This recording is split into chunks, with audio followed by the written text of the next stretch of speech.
ถึงแม้ว่าหาคนเจ้าหน้าที่จะได้ช่วยมาอย่างปลอดภัยเนาะแต่ผู้หญิงคนนี้ก็ยังอุ้มลูกนางถาฟังข่าวพัวเส้นเก่าเนาะสบายดีท่านผู้เบิ่งทั้งหลายพี่น้องล่าสุดกานี่ข่าวว่าเพิ่นได้นำออกมาครบเบิดหาคนเลยพี่น้องเนาะตั้งแต่เมื่อวานพุ่นแหละเนาะเพิ่นได้นำออกมาปลอดภัยเบิดทุกคนเนาะเจ้าหน้าที่ที่นำออกมาก็ปลอดภัยเบิดทุกคนเนาะก็ยินดีกับครอบครัวเนาะที่ได้คนที่เฮาฮักกลับมาสู่อ้อมกอดเช่นเก่ากลับมาอยู่ในครอบในครัวคือเก่าเนาะ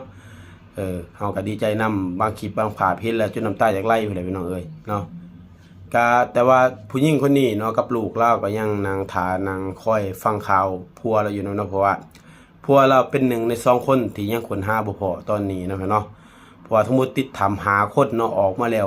หาคนเนาะเจ้าหน้าที่เอาออกไปเลยหาคนเหลืออีก2คนเนาะกำลังคนต่อเนาะก็ขอให้เจ้าหน้าที่กู้ภัยสู้ๆเนาะหาผู้ไวๆเนาะเจ้าหน้าที่กู้ภัยนี่เมื่อยแห้งรีบเบิ่งส่งแหละทั้งเจ้าหน้าที่กู้ภัยทั้งเจ้าหน้าที่ต่างๆเกี่ยวของแหละแบบเมื่อยแห้งอะไรเนาะแบบ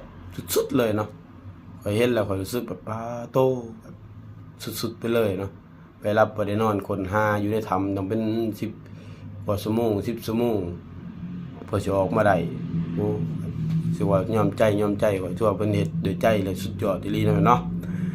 แต่ว่าจังได๋ก็ตามเนาะขอให้คนพบ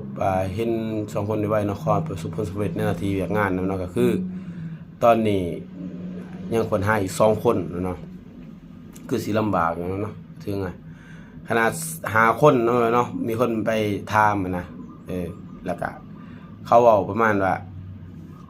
อาหารที่เขากินแต่ละมื้อก็คือถาดที่ฮอนค่ำนะพี่น้องเป็นถาดฮอนค่ำเป็นไม้นะกินเบิดไป2อันเนาะ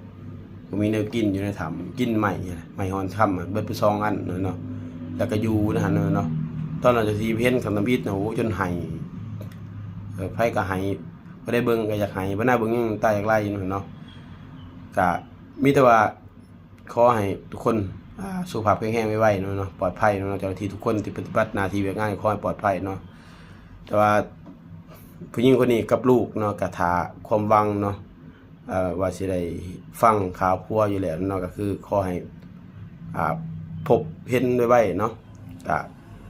เจ้าหน้าที่เพิ่นก็เฮ็ดแบบเต็มที่สุดยอดเกินมนุษย์แล้วเจ้าหน้าที่เพิ่นเฮ็ดนะแบบซ้ำยอดมนุษย์คือจะเอิ้นว่าฮีโร่อะไรไปหน่อยจนแบบเต็มที่เลยเนาะประเทศเนาะเวียกงานของเพิ่นจากหมดทำหมดหู้กระถึกคือโคมไปจากจุดยอดก่อยก็ยอมใจเนาะ